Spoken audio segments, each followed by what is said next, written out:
tonight. Again, it's an honor to be able to interact with you tonight. I can't see your faces, so I would love to see your faces sometime during the lecture. I had the opportunity about 3 years ago to lecture face-to-face at Tokyo Tech as a guest lecturer for Obari Sensei in one of his classes that time. I've been to Japan a number of times. My daughter lives in Japan, and she is actually an actress and a voice actress. And I've often been asked, why do you come to Japan so often? Of course, we have not been able to attend because of COVID. But last time we were there, we have gone consistently. But our daughter is a voice actress, and she's involved in some anime production. She's actually did a theme song for Fate Grand Order theme song. She sings in that, and she's actually doing the final finale of Attack on Titan. She is singing one of the main last songs for that anime. So those of you that are watch anime, and maybe you do, if you could indicate that to me, if any of you watched Attack on Titan, I would appreciate that. But I'll get a chance I want to interact on the topic, as Obari Sensei said, on global leadership and personal leadership. And so I'll show you a PowerPoint now. I will talk through this PowerPoint. Also, as I begin, I've had the privilege to look at each of your presentations that you placed on Facebook for this class, both your worldview presentations that you presented and also your CQ presentations. And I tried to comment on most of them, and I was very intrigued by your understanding both of the topic of worldviews that I think was presented by Dr. Yi, a video that you watched of his, and then on the presentation that I presented on cultural intelligence and global leadership. So I watched your presentations, your PowerPoint. I actually took some notes of some of the statements that you have made. And so hopefully we will get a chance to interact on some of the things, even the points that you made in your presentation as well. I want to have 3 or 4 times today that we will have some discussion. And so during that discussion time, please unmute yourself and unmute your video so I can see your face during those times of discussion that we have. But with that said, as an introduction, let me go ahead and share my screen and share a PowerPoint that I have presented for this class. And let me minimize this so I can get to the right order of my slide. Excuse me just a second. In the beginning. And what I'm doing again today is I want to talk about once Obari Sensei communicated to me that you had watched my YouTube or my lecture from last year on global leadership and cultural intelligence. I didn't want to just discuss that topic. I wanted to incorporate some other things that I teach on the topic of leadership here at Western Kentucky University. As Obari Sensei mentioned, I'm a professor of leadership or part-time professor of leadership here at the university. And I've titled this an integration of personal leadership with global leadership and cultural intelligence. And so I want to do a very quick review of the topics that you've already watched on video. And then after we do that review, then we will look at some new material that you have not seen yet. First of all, the question of what is CQ? What are the 4 capabilities of CQ leaders? What is necessary to develop CQ and intercultural sensitivity, DMIS? And what are the stages to develop a good CQ in global leadership? And then the last topic is, what is leadership? Now, each of you did a phenomenal presentation about 2 weeks ago. And so you seem to understand well, at least in this first introduction, of the topic of cultural intelligence. But you know, cultural intelligence, or CQ, is a learned capability that enables a person, builds on other forms of intelligence needed by today's leaders. It deals with the issue of, similar to IQ and EQ, you know, and I appreciated, I think it was maybe Peter who talked about that CQ was not able to be measured very well, but then also another person actually found a CQ measurement instrument to take a test on that. And I think that CQ is a new development. It's been the last 5 to 10 years in which the concept of cultural intelligence is starting to be discussed and to be measured. And it's largely because our culture, our world is becoming very global. And the concept of global leadership and global intelligence and being able to interact with different cultures is extremely important. And so CQ is becoming more accessible and is at least is discussed more. I teach a class called Global Leadership at Western, and we spend the entire semester talking about the issue of CQ and global leadership. I first experienced it when I was in Japan on my very first trip. And I was on that first trip, I realized that there was, I got on the escalator leaving the airport, talking to my daughter. I had not seen my daughter in about a year or year and a half at that point. And so she stood up beside me, or behind me. Well, I stood up beside her as we were going up the escalator.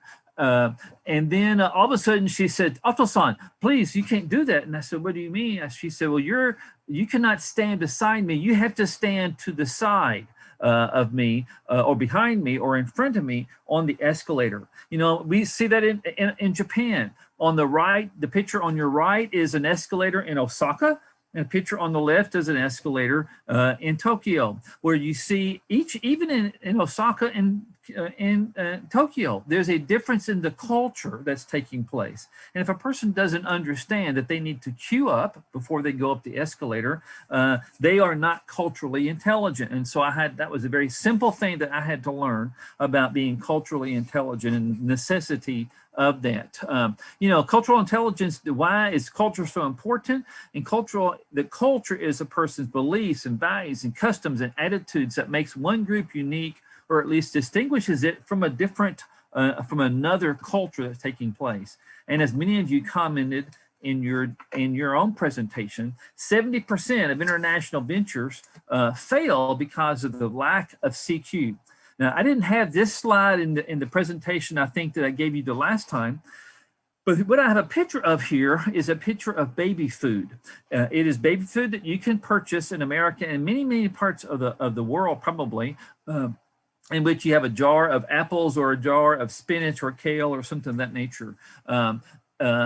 David Livermore, who wrote the book on global leadership and cultural intelligence, one of my textbooks, tells the story of a company that made baby food. I don't think it was the same company that is pictured in this slide here, and they were trying to sell it in a country on the continent of Africa, and they were selling the baby food. And the baby food was like this and had a picture of a baby on the outside of the jar. And they noticed after 3 to 6 months, no one purchased the baby food. And they couldn't understand. It was very popular in other parts of the world, other parts of the continent, but not in that continent. And they did some research, and they found out that in that culture, whatever was on the outside of the can, or whatever was on the outside of the item you were purchasing, there was a picture of that product on that can. And so the people did not purchase the baby food because they actually thought they had baby inside of that jar. And so they had to completely remove all of that food off of the shelves and repackage it so that the company and the culture that they were talking to and working with would actually purchase their food. So they just didn't understand the culture. They didn't understand how that culture interpreted food and interpreted a basic understanding of a provision in their life. And that's a part of being culturally intelligent. It's understanding your culture. Now, I talked about in the earlier lecture, the 4 capabilities of a CQ leader: CQ drive, which deals with motivation; CQ knowledge; CQ strategy; and CQ action as well. So these are the things that kind of come out that Livermore talks about as capabilities that a leader that has good CQ discusses. We also talked about developing a model of intercultural sensitivity. A number of you also responded or discussed this briefly in your presentation when you talked about CQ, and going from ethnocentric to ethno-relative stages of life. And I forgot which one of you, but we're talking, and you were talking about, is it necessary to be ethno-relative, or is it wrong to be ethnocentric? And I want to address that right now in the sense that all of us are ethnocentric in some capacity. each of us like our culture. I love my time that I spent in Japan. I've stayed as long as 3 or 4 weeks at one time there in Tokyo. I've enjoyed learning to eat the food. I've enjoyed the culture. I enjoy the people. Of course, I enjoy spending time with my daughter. But I really enjoy coming back to the States, the United States, and living here. And so each person probably is the same way. If you're in a Japanese, you may travel to another country or another part of society, and you come back and you're glad to be back home. Or if you're from China, and I know we have some students from China in the class as well, do you want to go back to your country? Well, chances are you do. And being ethnocentric or centralizing your life on your ethnos or upon your culture, upon your race, upon your ethnicity is not necessarily wrong. But if you want to be a global leader, you have to be able to embrace and understand and accept and then appropriately adapt your behavior when you go into that culture. So now when I go to Tokyo and I get on the escalator, I stand in front or behind my daughter. When I go to Osaka, I go on the other side of the escalator. And so you just start to learn to adapt your behavior. And we're going to discuss that toward the end of our lecture today as well. So we discussed those. That was a quick review of my lecture before. And so as we have talked, if you have questions that you would like for us to discuss on this topic, take note of those, and we will come back toward the end specifically with some of those questions. But I want to begin this part of the conversation because, as I said a minute ago, my desire in this lecture is to integrate personal leadership with global leadership and cultural intelligence, or to integrate personal leadership with global leadership and personal intelligence. And to do so, I want to ask you a question, and I want you to discuss, so you will have to unmute yourself, and I'd appreciate it also if you could also unmute your video as well. And that is to answer this question: who has been the most influential leader in your life and why? Take a minute or so, a few seconds. Who has been the most influential? And you may have one or more than one person. You may have 2, 3 people that have been the most influential leader in your life and why. So I'm going to stop sharing the slide so we can see all the screens. Give me some feedback. Who has been one of the most influential leaders in your life? Who would like to answer first?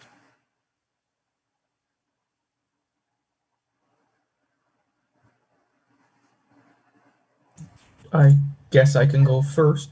Okay. And Peter, where are you from? I'm from Germany. You're from Germany. Okay, I wasn't for sure. Okay, thank you. Yeah. So, I mean, one obvious answer is my father, I guess. That's, because we're all still kind of young, so that's still a big impact on our life. It's still our parents, I would guess. So, yeah, my father is the first obvious answer, and then maybe more recently or during my adult life, and someone I don't personally know, I would probably say Jordan Peterson. Oh yes, you're a Jordan Peterson fan? I don't know about being a fan, but I did read one of his books, and I think it helped me with quite a lot of things. Yeah, So I think, yeah, sorry, go ahead. Yeah, I've listened to a lot of Jordan Peterson's content. I've listened to his podcast and his lectures. He lectured in Kentucky about 3 years ago, and I didn't get a chance to go here, but there was about 6,000 people came to hear his lecture. He's very thought-provoking. He really causes you to process your worldview, process your life, process deeper issues of life in a very intellectual way. So that's good. Yeah, and on a very individual basis, which makes it, personally impactful, I think. Yeah, rather than political impactful. So that's those two I would say. Okay, well, thank you. I'm curious. Are you living in Tokyo right now? Yes. Yes, so you're in Tokyo. When's the last time you were back in Germany? That was last year's Christmas and over New Year's. Okay, all right, well, great. Well, thank you, Peter. I appreciate that. Thank you. Yeah, thank you for sure. Specifically, and then Jordan Peterson as a person you have not met necessarily, but has influenced your. Good. Yeah. Thank you. Somebody else, please go.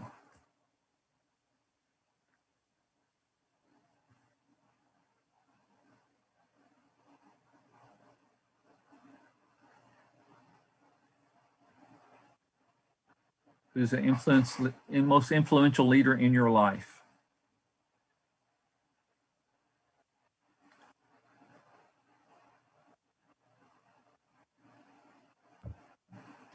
I also think it's my father. Okay. And he has given me a lot of advice on what I should do, and that has been very useful, I think. Okay, thank you. Now, are you Japanese? Yes. Okay, what is your home, your city? In Tokyo, I live in Tokyo. Okay, Yeah. from Tokyo. Okay, well, great. Okay, well, wonderful. Your father. Okay, excellent.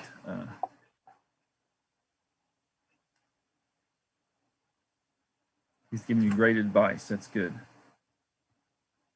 Someone else. Hi, my name is Muniki Matsumoto. I am the CEO of a trading card game company. Trading card game designer sometimes have to change design of cards because too brutal, too sexual, and sometimes use name of God. So a designer have to change of change have to change of design card. Yes. Well, I remember reading you, listening to your presentation, and you did an excellent job talking about being open-minded and closed-minded. You also talked about the assumptions that a person needs to have to be, and that's really important to be, have good CQ or cultural intelligence. And I liked your phrase, ignorance breeds trouble. I think that was in your final statements that you made on your presentation. And that's very wise. You can tell that you're a CEO of a company, because if you do not understand all the aspects of what you're dealing with, that breeds trouble for sure. So thank you. Presentation, that was excellent. Thank you. One more person, tell me who your leader is and maybe how. And maybe for me, the most influential leadership for me is my tutor when I was an undergraduate student. It's because that she's graduated from a very famous research group in China, and he give us a lot of advices for the academic researchers, and he helps us a lot to make a lot of contributions, like paper and the presentations on the conferences, and that helps me a lot for my graduation life. Okay, thank you. Now you're from China, is that correct? Yes, that's correct.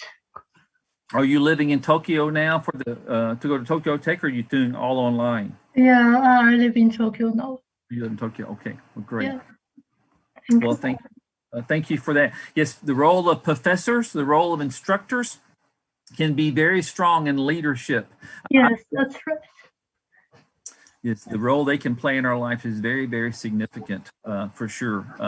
That's where even I think about Obari Sensei, I greatly appreciate. He had each of you watch Dr. Yi's worldview discussions, a brilliant professor, and that helps you to, he exposes you to excellent professors, and he is an excellent professor yourself. You have a great privilege to have Obari Sensei as and I feel to really appreciate this point. That is wonderful. Well, see, thank you. I'll give you other opportunities to share in a few minutes, but let's go ahead and continue the PowerPoint, and I will pick up where we're talking about. Where it talks about your leader again, asking about who the most influential person in your life and why. Now, in this, I discussed last week, 2 weeks ago. I think you may have had the opportunity to look in my discussion about definitions of leadership. I'll highlight a couple of these. One is Sanders said that leadership is influence, the ability of one person to influence another. One can only lead a person to the extent that he or she can influence them. Thrall said again, leadership occurs anytime one attempts to influence the behavior of an individual or a group, regardless for the reason. Northhouse, that's a textbook that I use almost every semester here in America. He says, leadership is a process whereby an individual influences a group of individuals to achieve a common goal. And then I gave you my definition, and I believe one or two of you had that my definition actually in your presentation as well. It says, accepting a calling upon your life as you live a life of personal character, influencing others toward a worthy goal. Now, each of those, and I've got probably 20 or 30 or 40 different definitions of leadership. Almost every leader who writes material, every author who writes materials on leadership usually has a definition of leadership. And most of them will have the word influence in them. Each of these definitions, again, uses the word influence. A synonym for leadership that we teach is a synonym, a word that means the same thing, is influence.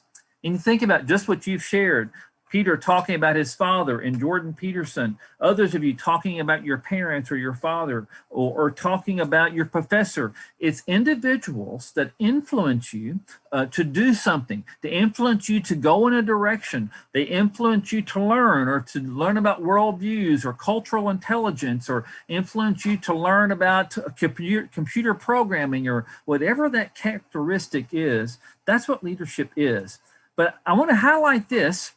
Effective leaders influence others to accomplish a shared goal through significant relationships. And that word is very important. It's significant relationships that we're looking at. See, you don't influence a stationary object. You can, I guess, but you don't influence a cat or a dog. That's not what leadership is. Leadership is influencing people. And it's influencing people to do a certain task, or to do a certain objective, or to follow in a certain direction. And because of that, it's through significant relationships. And I want to share with you a couple of things about relationships of a leader that have helped me. I've taught this, I actually taught this earlier today to a group of professors here in America, and it's called the 3 relationships of a leader. Every leader, each of us, whether you consider yourself a leader or not, each of us have 3 relationships that we need to maintain and we work with. We need a leader and their mentor, or who are you looking to be your leader, who is influencing you in that leadership. A leader and self, meaning how are you leading yourself? How are you managing your own life? And then a leader and others. Now, a leader and others is what we often think about when we consider what leadership is. It's influencing other people to go in a certain direction. But a leader and self is very, very significant, because if a leader cannot lead himself or herself, then he or she may not have the capacity to lead other people. And the other thing about that is, a leader and a mentor, all of us are still learning. One of my mentor in Japan is Obari Sensei. He has helped me very often. He was the man that basically received the grant to allow me to come as a visiting scholar at his university to teach on these topics at his university. He's invited me to Tokyo Tech. He's helped me to understand the Japanese culture. He has mentored me understanding more about Japanese culture, and even being a professor or being a lecturer there in the Japanese culture. Each of us need a mentor. Each of us need to understand how we lead ourselves. And each of us also need to learn how we influence others. Well, let me unpack this some more. The leader and mentor deals with your calling in life. It's basically, why are you doing what you're doing?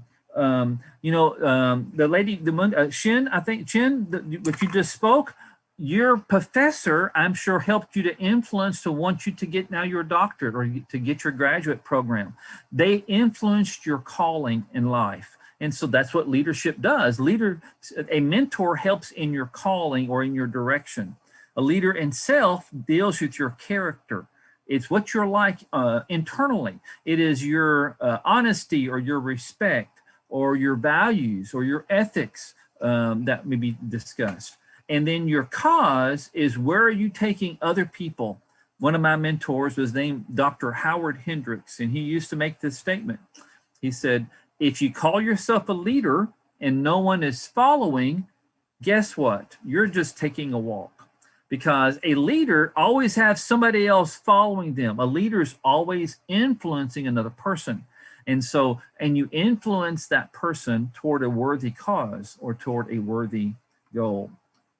The leader and mentor deals with the why. It deals with why are you doing what you're doing? The leader and self deals with the who. It deals with internally, your personal significance, your personal ability, and do you have that personal character to fulfill those obligations? And the leader and others deals with the what. Again, it deals with the cause. It's that you're taking people to go in a direction in life. I'll give you another little diagram that shows each of these: your calling, your cause, and your character. So for instance, let's say that you have a strong calling, but you don't have much character. People may not follow you because people want to follow an honest leader. Or if your character is that you are mean, or you are difficult to work with, or you have you're not trustworthy, or do not respect other people, then you may even have a wonderful cause, but if your character is lacking, people will not follow you. Some people have strong character and may even have a strong cause, but they don't have the drive. They don't have the motivation. They don't have the purpose to actually fulfill. And then some people may have a calling, or they want to lead, and they may have good character, but they don't know what they want to do. They don't know where they want to go. They don't know what they want to lead about. They don't know what they want to be the leader of in life. And so again, your calling is why you do what you do. Your cause is what you will do. And then your character is who are you? What is internally true of your life and in your leadership. Now, my definition of leadership addresses these points because it says accepting a calling upon your life as you live a life of personal character, influencing others toward a worthy cause. And so let's look at those words in light of those three relationships of a leader. Your calling is the leader and your mentor. It's basically helping you to understand who you are. Your character relates to the leader and self, and then influencing others toward a worthy goal or cause is the leader and others. So in my definition of leadership, it's not just about what leadership means, but it's about the relationships that has to enable a person to move forward and have an impact for that worthy cause and that worthy purpose that is there. Well, I have another question I would like for us to discuss. And that question is, what character qualities do you think are necessary for one to be a good leader? What character qualities are necessary for one to be a good leader? And what I want you to do is, I will stop the sharing, but I want you to put this in the chat. I want you just to type in some characteristics, adjectives. Think about 4 or 5 character qualities that you think are necessary to become a good leader. So I will close that. So take a moment to type out those words in the chat. What character qualities are necessary for a person to become a good leader, or if a person is a good leader?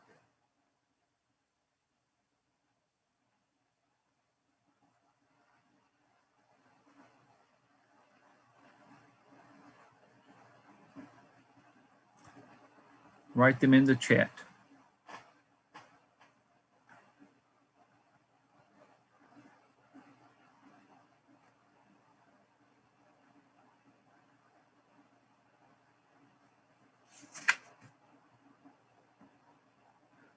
Okay.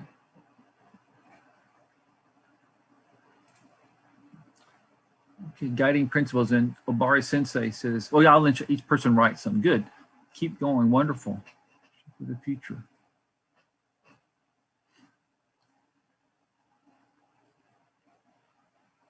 Being friendly.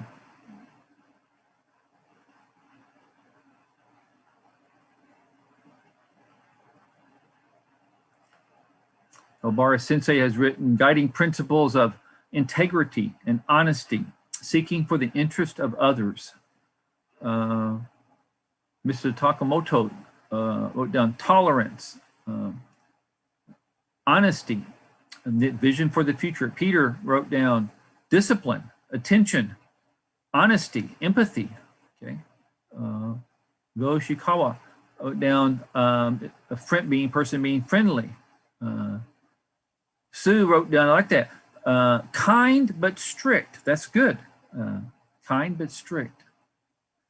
Mr. Chin, confident, lively, professional. Anything else you would write down? I'd like for everyone to try to at least write one thing down.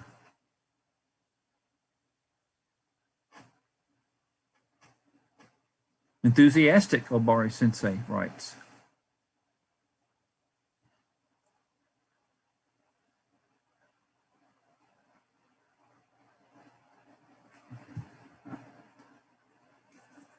You know, these, I asked that question about what qualities for leadership. I asked it every time I teach a class. I've asked it, I think, almost every lecture I've given in a face-to-face, but also my classes.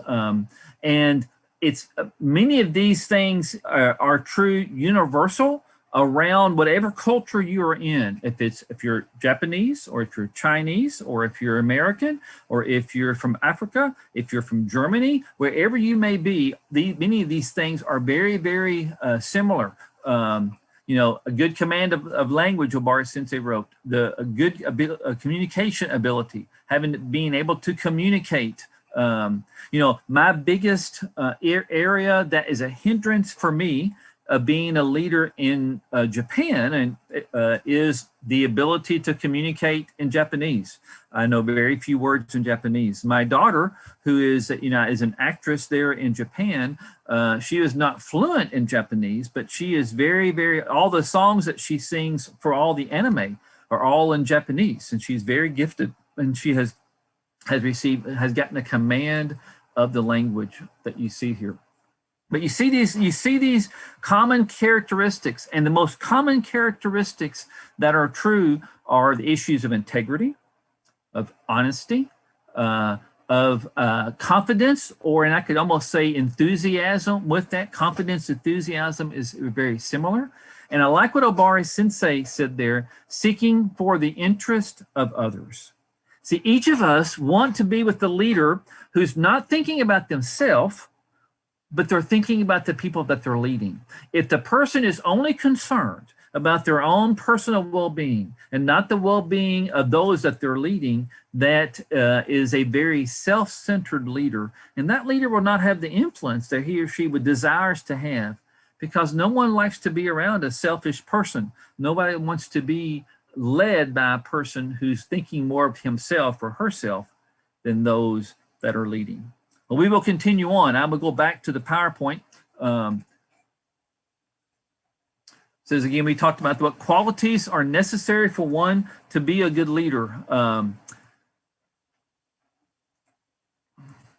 Now, one thing we did not discuss that I've not talked, I don't think I've ever shared this illustration in Japan, but when we look at the three, a leader and their mentor, many of us know what we want in a person that is leading us.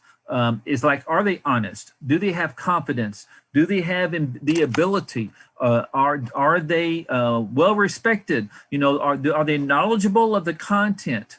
And we often know what we want to do when we lead other people, that we need to have confidence and enthusiasm. But the leader and self is an area that I believe many times we forget about. And so I want to explain the leader and self. And I've got this acrostic called DICE, or DICE. Helps me remember what the words are. And there are four terms that I want to communicate. First of all, I believe a leader and self needs to have, first of all, he or she needs to have dynamic determination, or they need to have that ability, that drive, they will not stop. They will be disciplined. They will keep working no matter how hard the job is, that they are determined to move forward. They are determined. The word dynamic is from a Greek word that is word dunamos, which means powerful. We get the word dynamite. Dynamite comes from the word dunamos, and it's dynamite or dynamic or dynamo, and it's often the same word, and that word means personal power. And they have the ability. The word charisma kind of has the basis of that in their life. And so, first of all, you need to have dynamic determination that you will not stop no matter how difficult it is. You know, Peter, you talked about Jordan Peterson. Jordan Peterson talks about that some in his conversations of being a person who stays strong in their commitments, no matter and he's gone through some very difficult things in his own life personally, but it required dynamic determination. And so, intellectual flexibility is what the I stands for. And it's the ability in your mind to be flexible, because there's always oppositions to leadership. And so when you're leading in a direction, and all of a sudden there's a roadblock or something, you hit a wall, what do? Do you stop, or do you go around the wall, or go over the wall, or go under the wall? Intellectual flexibility, dynamic determination is the willpower to continue. Intellectual flexibility is having the ability to think through the next alternative, to be flexible in that leadership. When something else does not work, what do I do now? And so you have to have that intellectual flexibility to move forward and to take the people that you're leading to go forward. I think about you, sir, the man that's a CEO of your own company. When you lead your company and you hit a roadblock financially, or you hit a roadblock in your programming, or in getting the materials that you might need, do you have the flexibility to find it in someplace else? And so it's thinking, as we would say, outside the box, or thinking outside of the parameters so we can get the job done that is necessary. Character is what the C stands for. We've already discussed it some, but that's honesty and integrity. It's respecting others. It is the sense of truthfulness. It's the aspect of being other-centered and not being self-centered. It's almost like, I forgot who said this in the conversation. One of you, I think it was Peter, maybe it was you, that you talked about the in worldviews is versus ought. And it's how to treat other people, and that oughtness, I guess you could say, and that having the ability to think that through some. But I think, Peter, you were discussing that when you were talking about David Hume, I believe, and you were discussing that some in your conversation. Yeah, I did. Yeah. And so, it's interesting. You talk about earlier. Then we look. The next one is the E, and the E stands for emotional well-being. And that emotional well-being is that personal ability that when things do not go well, how are you doing? Can you be calm when things are around you are, when Tokyo is under a state of emergency or is in a difficult because of COVID? Are you able to be calm and move forward? Or are you panicking? Or are you too anxious? Do you have a sense of good relationships with other people? Do you have that emotional stability? Now, all of those things are part of leading and self. Dynamic determination, intellectual flexibility, character, and emotional well-being. When we hire people in our organization, we often ask these kinds of questions to find out what kind of an employee that person will be there in life. Okay, so 3 relationships of a leader. Now, those 3 relationships. Let me stop. Is there any? Does anybody have a question that you would like to ask about the 3 relationships of a leader? Does anybody have a question that you would like to ask, or more explanation that you would like to communicate? If so,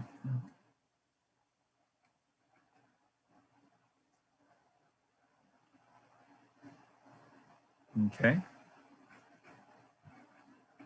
Well, if you do, don't hesitate to interrupt me or put it in the chat, and we will try to I will try to discuss those. Okay.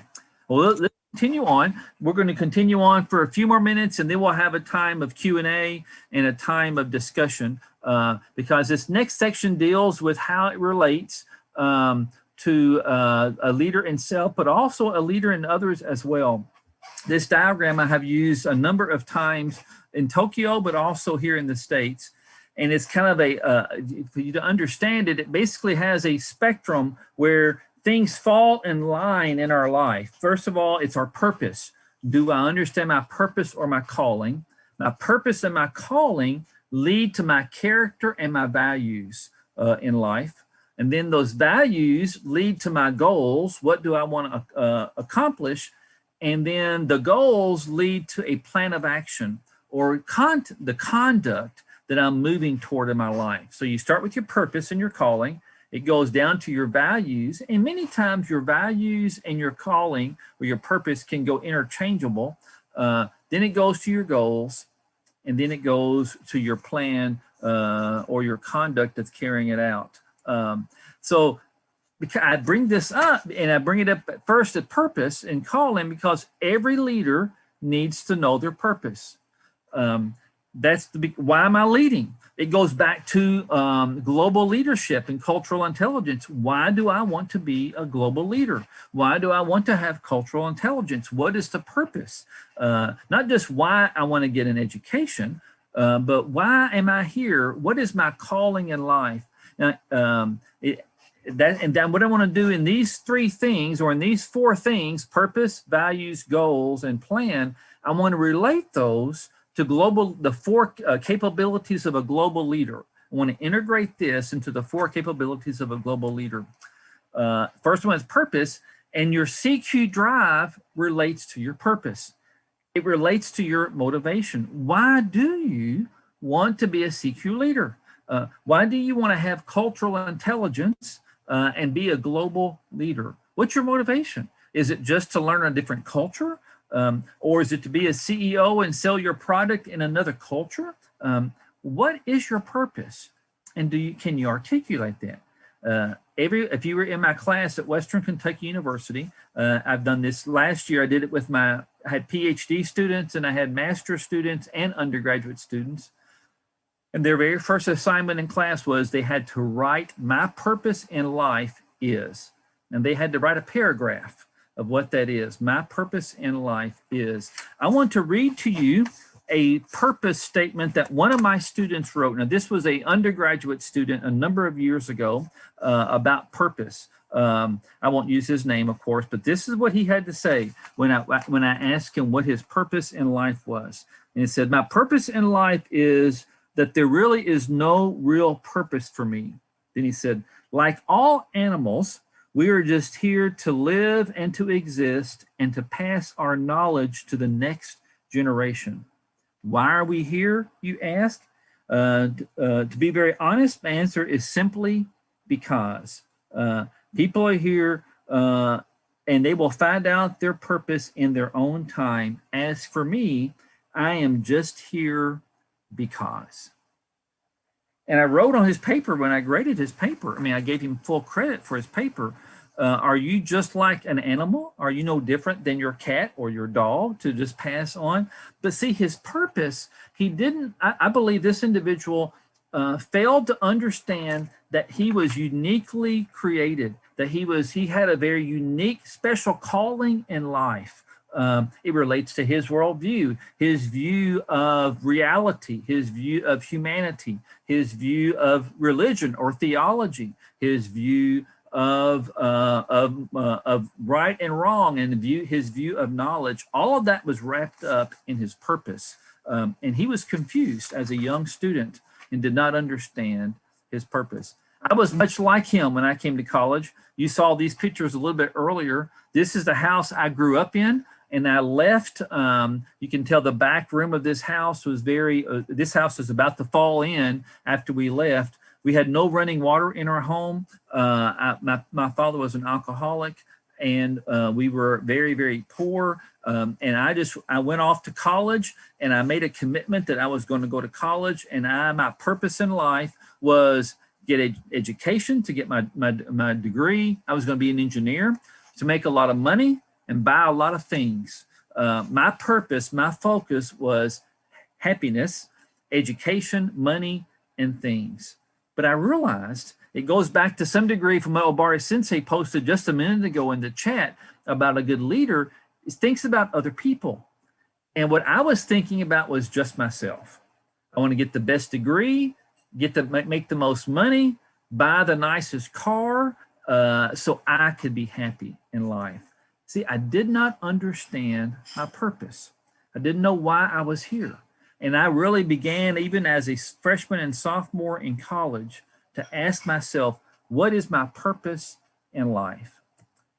Ralph Waldo Emerson, he lived in the 1800s, early 1900s, was a author, a writer in America. He said this, the purpose of life is not to be happy.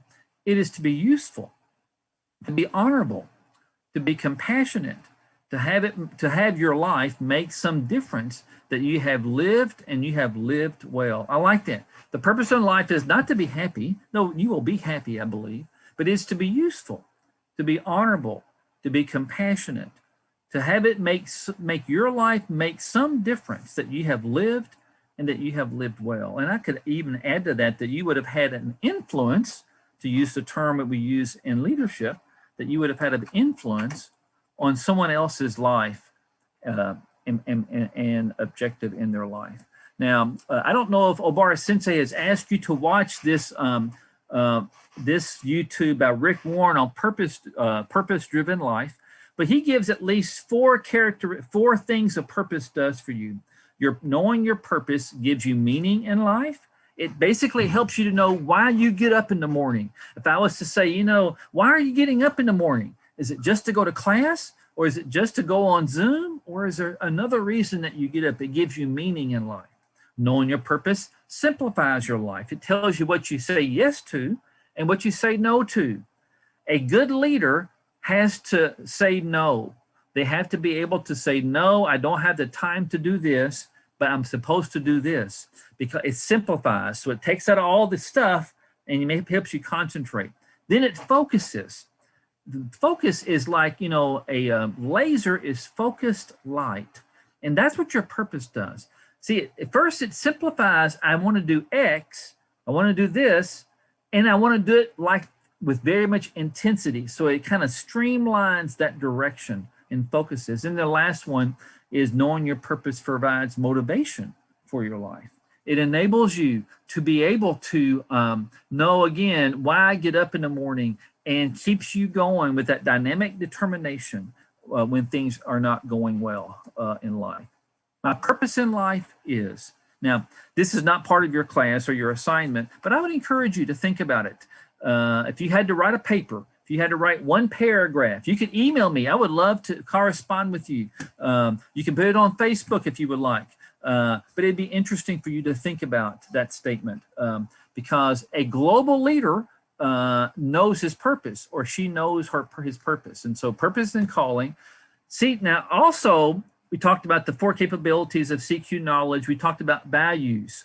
That's this diagram again. Values come after your calling or after your purpose, and it relates to your character. And this is so important about being a culturally intelligent leader, or being a global leader, is you have to value other cultures. One of you made a statement in your explanation. I believe it was Yoshikawa. I'm sorry if I mispronounced your name. You made the statement in your presentation that you wanted to try to understand and to be understood. And I thought that was really good. That's what we want to. We want to value someone so much that we want to understand them and understand the culture, but we also want to be understood as well. And it's understanding the differences. And that's what cultural CQ knowledge is. CQ knowledge is understanding the differences in the culture. We talked about the cultural iceberg. This week you showed it, and I showed it to you in the other lecture. But you know, some things are easy to see, and other things are difficult to see. And so let me ask this question though. At this point, what are some cultural differences that you've noticed between Americans and Japanese, or even Chinese and Japanese? So I wanted us to have a discussion here a second on what are the differences in the cultures.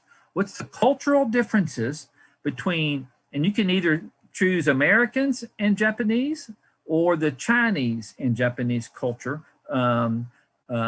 We could even say, Peter, since you're from Germany, it may be interesting to hear your perspective on the difference in a German culture versus another European culture, possibly, or German culture versus Japanese. And so what are the cultural differences that you have found between Americans and Japanese or Chinese and Japanese? I'm going to stop sharing the PowerPoint so I can see if you want to speak. Take just about a few seconds to think about what are the differences, and then jump in. Go ahead and communicate. What are some of those differences that you have found?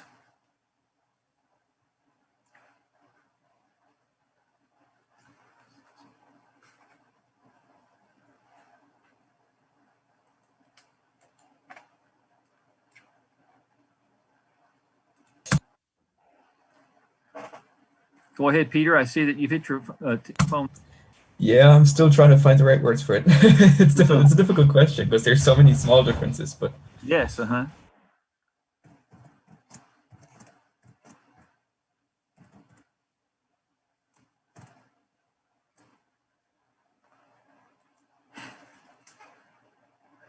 those that, what's the difference you found between Americans and Japanese? so maybe I can get the ball rolling with a not Go so ahead, Peter. Thank you. not very deep, but maybe it's still interesting one. So Japanese care a lot about food. They really care about food. It's very important for them, and it has to be good food. And Japanese food, or food in Japan, is in general very, very good. And that's different in Germany. People just don't care so much about food. Sure, they eat, obviously, but they don't care so much about the quality. It's not a big thing. People don't talk about food. In Japanese TV, half the shows are about food, basically. Yes. I mean, I don't watch much TV, but that's my impression. It's so much about food. Whereas in Germany, close to zero. Okay. Nobody cares so much. So that's a difference. It's not very important, maybe, but it's an interesting one. Well, that's very interesting because you're right. I mean, I've gone through the Japanese shops and stores. The food is beautiful. I mean, when the care that is taken to prepare a dessert or to prepare a meal is so special. Even how it's delivered, how it's packaged in the bento boxes and things is remarkable. And that's very different than in America as well. And so that's a good example, Peter. So thank you for starting the ball rolling there. Somebody else, what have you noticed between Americans and Japanese, or maybe your culture and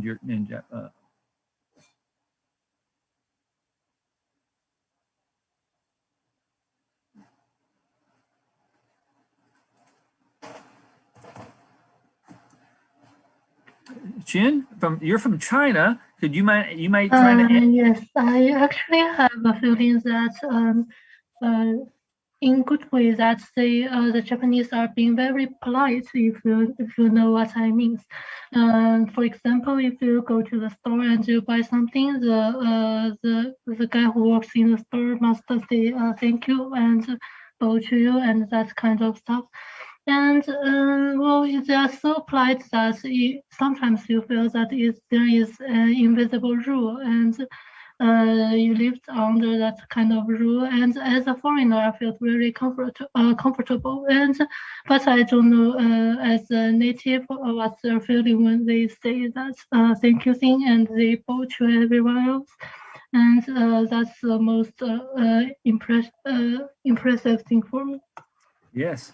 Well, thank you. That is so true. How polite the Japanese culture is. It's fascinating, and it's very gracious is a word that I would use as well. That is of that culture. I appreciate what you said, even in also in the worldview discussion that you posted on your worldview. You talked about how conflicts happen.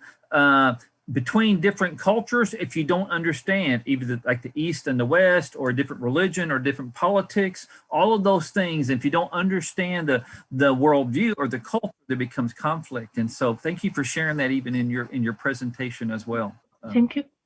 Um, um, Sue, I know, I don't know if you can hear me or not. You posted in one of your articles or one of your statements about your conversation with your Bangladesh roommate.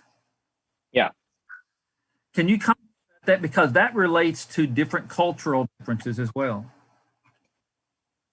Yes, I think that most come from the religion things, because as I said in the presentation, we Chinese barely talk about this religion things, and we barely think about religions. But like for my Bangladesh friend, he kind of like take this thing very serious. So that's some differences. Yes, I think that's true, and that's a very good observation. He's from Bangladesh, so I don't. Do you know? Remember what religion he was? I forgot. Would he be Indian? Be a Hindu, possibly, or was he Muslim? Yeah, I think it's Hindu. Hindu. Okay, he was Hindu. Yeah. And so, depending on what part of the world you're in, there is a significance on that religion. If like in Bangladesh, if you're Indian, or if you're in an Arab country, it may be Muslim, Islam, or it could be in a Western country in the U.S. could be Christianity, or it could be Shinto. If you're in Japan, or you may be in another country where it's basically non-religious. And so understanding those different cultures, it's just like it's being respectful, because one person even talked about a good leader is a person who's tolerant. Well, to be tolerant, you need to respect and understand at least the basis of what's taking place. So you don't have to disagree all the time. You don't have to agree all the time, but you do need to have that sense of being respectful. And so thank you for sharing that about your Bangladesh roommate. I really appreciated that. I need to wrap this up and turn over to Obari Sensei. Our time is almost over. But my desire has been for you to understand, as we discuss these things, that your global leadership is not just about the culture. It's not just about the worldview, but it's about leadership. It really is about you incorporating the kind of person you are and the values that you have, and your character and your determination. All those things take place in the midst of cultural intelligence and global leadership. I'll go back again to the very first slide that I showed, and that is the issue. The integration of personal leadership and global leadership. And so you will have, Obara Sensei, I think, is going to make this PowerPoint available to you. And so you will have a chance to look at the rest of the slides. They're almost the same as they were on that YouTube clip that you watched. And so I've enjoyed being with you this evening. I'll turn it over to Obari Sensei for any closing remarks, and I'll stay here for questions if you would like to ask any questions or anything or any more discussion. And so, Obari Sensei, I'll turn it over to you.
Obari Sensei, I think you only shared the PowerPoint onto me. You didn't share it to the entire class. And the 7 slides is, yes, are to me. Okay.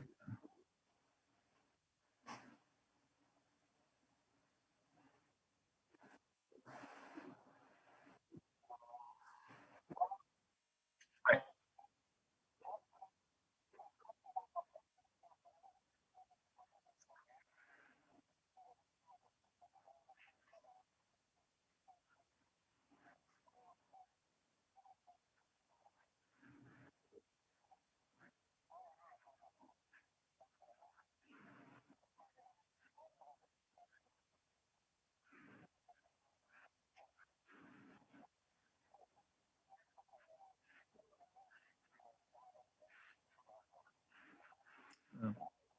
Okay.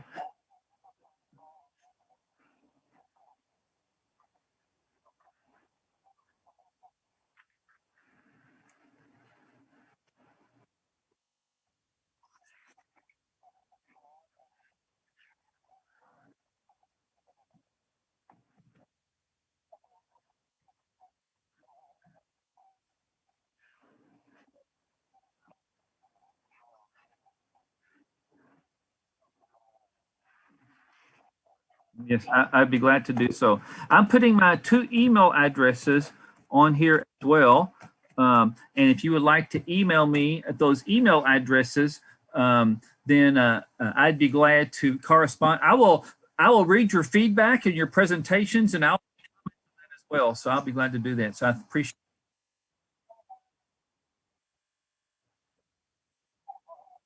Right.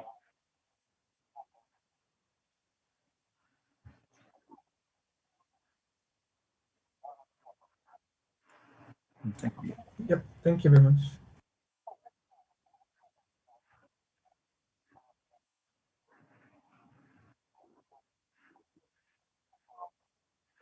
Hi. Yes. Yes. Okay. Thank you. Goodbye. Peter, nice to meet you. Keep listening to Jordan Peterson. That's fascinating. I haven't heard any of his new material. He was, he kind of went off for a while. He was not on. I think I don't know if it was his health or what something happened, but for 2-3 years he quit producing as much material. He is just fascinating. Yeah. He really is challenging to make you think for sure. Certainly, yeah. He's actually back on YouTube. Oh, sorry. Yes, Obari Sensei. It's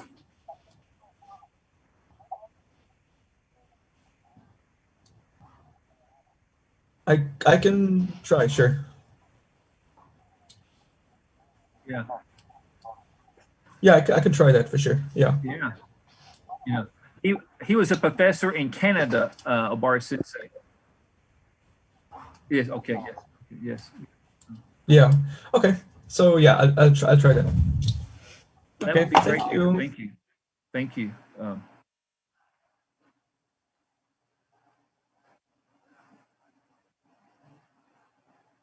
Recording stopped.